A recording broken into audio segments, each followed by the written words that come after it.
జై శ్రీరామ్. శ్రీమాత్రే నమః. శ్రీ గురుభ్యో నమః.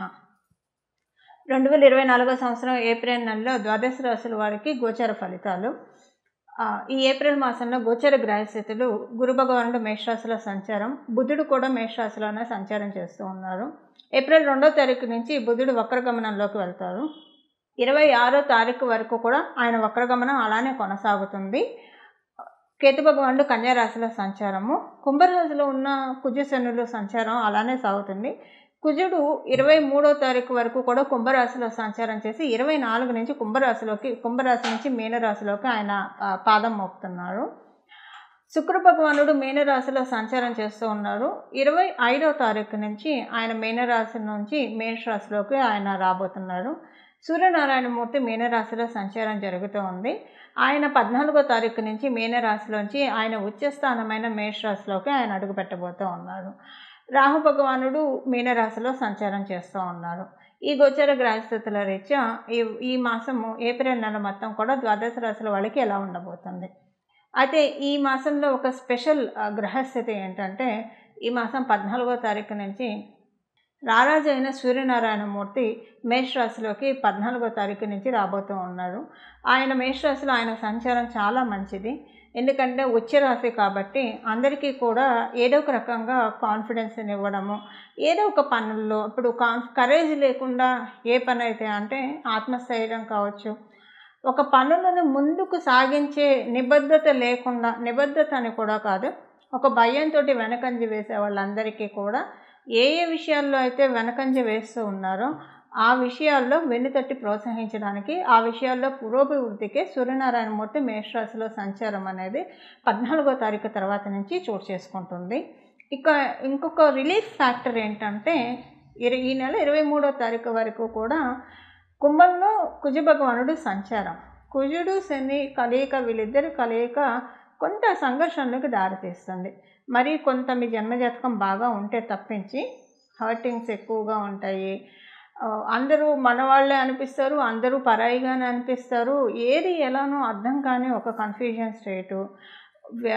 ఒక ప్రయత్నం మొదలుపెట్టినప్పుడు ఆ ప్రయత్నంలో ముందుకు సాగకపోవడము, కానీ బాగా ఫైటింగ్ తోటి ఆ ప్రయత్నాలు నెరవేరినవి కూడా ఉన్నాయి.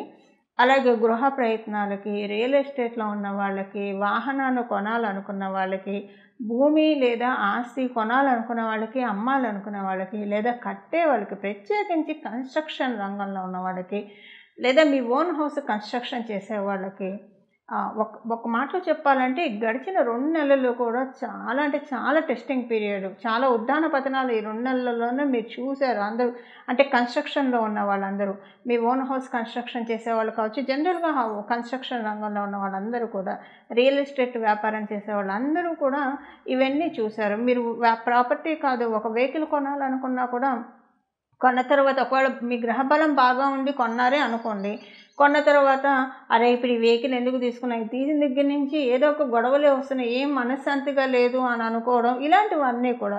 ఒకవేళ కొనాలనుకుంటే కొనలేకపోవడం, కొనాలనుకొని కొనలేకపోతే నిజంగా మీ అంత అదృష్టవంతులు ఎవరు లేరు. ఎందుకంటే ఈ 2 నెలల్లో చాలా ప్రాబ్లమ్స్ ఫేస్ చేస్తుండేవాళ్ళు. కొని ఉంటే కనుక అవి మీకు ఈ నెల 24 నుంచి హౌస్ కన్స్ట్రక్షన్ చేయాలనుకునే వాళ్ళకి, కన్స్ట్రక్షన్లో ఉన్న వాళ్ళకి, రియల్ ఎస్టేట్లో ఉన్న వాళ్ళకి, ఇల్లు లేదా స్థలము పొలము కొనాలనుకునే వాళ్ళకి, అమ్మాలనుకునే వాళ్ళకి, వాహనాలు కొనాలనుకునే వాళ్ళకి, అమ్మాలనుకునే వాళ్ళకి ఈ నెల 24 నుంచి కొంత ఊరట లభిస్తుంది.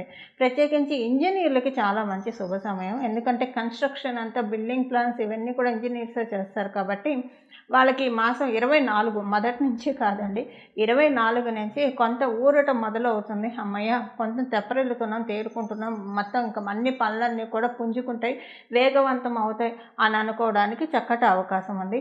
ఇక సూర్యనారాయణమూర్తి అయితే మీకు అందరికీ కూడా 14వ తారీఖు తర్వాత నుంచి చాలా సపోర్టింగ్గా ఉన్నారు కాబట్టి కొంత అక్కడి నుంచి చక్కటి ఎనర్జీ బూస్టప్ అయిపోతున్నాయి. ఎలాంటి ఇబ్బంది లేకుండా మనం చేసుకోగలుగుతాం అన్ని పనులు కూడా. ఒకళ్ళ సపోర్ట్ లేకుండా, ఒకళ్ళ సహాయ సహకారాలు లేకుండా మన పనులు మనం చేసుకోగలిగితే మనకి ఎవరికైనా అదే కదా కోరుకునేది.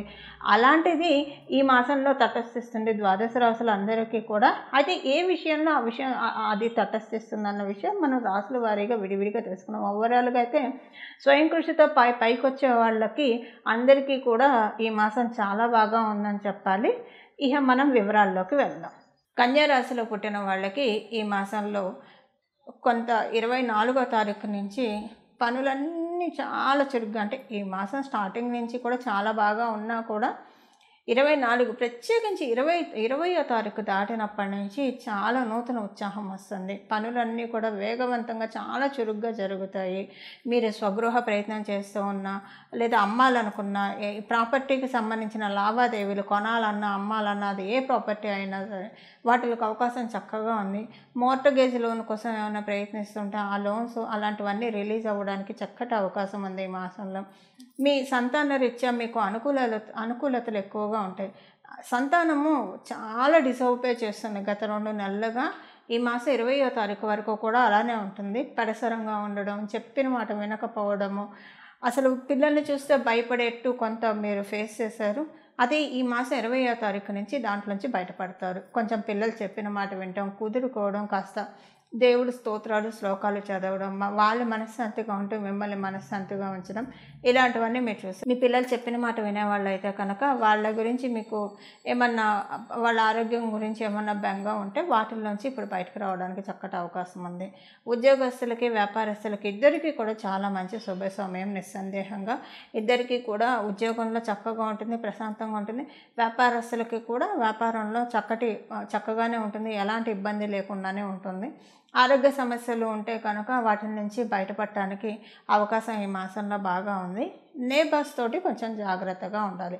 నేబర్స్ తోటి కానివ్వండి, చుట్టుపక్కల ఉన్నవాళ్ళు, బంధువర్గంలో వాళ్ళతోటి కావచ్చు, లేదా మీరు ఉద్యోగం చేసే చోట మీకు అంత ప్రోగ్రెషన్ ఉన్నా కూడా మీ కొలీగ్స్ తోటి, మీరు చేసే వర్క్లో మీకు కాంపిటీటర్స్ తోటి, వ్యాపారస్తులైతే కొంత స్వల్పంగా ఇబ్బందులు వచ్చే అవకాశం ఉంది. కొంచెం ఈ విషయంలో కొంచెం జాగ్రత్తగా ఉండండి. దానికోసం మనం ఇప్పుడు పరిహారం తెలుసుకుందాం. ఈ పరిహారం చేయడం వల్ల మరీ ఎక్కువగా చూడకుండా ఒక 30% తోటి కరిగిపోతుంది. కాబట్టి మిగతా విషయాల్లో అంతా బాగుంది. కాబట్టి కేవలం ఈ విషయంలో ఈ పరిహారం చేసుకుంటే కనుక మంచిది. ఇవి ఈ మాసంలో మీ కన్యా రాశి వాళ్ళకి ఉన్న ఫలితాలు చూశారు కదండి. ఈ మాసం మీ రాశి యొక్క ఫలితాలు. ఇప్పుడు మనం చేసుకోవాల్సిన పరిహారం చూద్దాం. కుజశనుల కలయిక ఆ సంఘర్షణ నుంచి ఈ నెల 24వ తారీఖు నుంచి బయటికి రాబోతూ ఉన్నాం మనం అందరం కూడా. అందువల్ల ద్వాదశ రాశుల వాళ్ళు కూడా ఒక రకంగా కుజశనుల కలయిక ఇబ్బంది పెట్టినా కూడా మనల్ని చాలా స్ట్రాంగ్ కూడా చేస్తాయి, మానసికంగా దృఢంగా చేస్తాయి. శారీరకంగా ఇబ్బందులు ఉంటే ఇబ్బందులు పెట్టినా దృఢంగా చేస్తారు. అంటే ఒక కషాయం ఇస్తే కానీ పసరమందు తిని అది చేదుగా ఉన్నా తింటేనే కదా వ్యాధి అంతా నయమయ్యేది. ఒక రకంగా ఆ జబ్బు నయమయ్యే ప్రక్రియలోనే మనం అందరం ఉన్నాము. కాకపోతే కొంచెం ఆ ప్రాసెస్ హార్డ్గా ఉంటుంది. అది ఇప్పుడు అందరం చూసాం కాబట్టి 24వ తారీఖు నుంచి రిలీఫ్ అవుతాం. కాబట్టి అసలు దీనికి మనం, అంటే భగవంతుడు మనల్ని రిలీఫ్ చేస్తున్నాడు కాబట్టి ప్రయత్నపూర్వకంగా ఈ మాసంలో లక్ష్మీ నరసింహస్వామి వారి ఆరాధన చేయండి. మీ ఇంటి దగ్గర లక్ష్మీ నరసింహస్వామి వారి ఆలయం ఉంటే ఆలయానికి వెళ్ళి దర్శించుకొని రండి. చాలా చక్కటి శుభ ఫలితాలు ఉంటాయి. నమో భగవతే లక్ష్మీ నారసింహాయ, నమో భగవతే లక్ష్మీ నారసింహాయ, నమో భగవతే లక్ష్మీ నారసింహాయ. ఈ నామాన్ని మనసులో జపించుకుంటూ ఉండండి.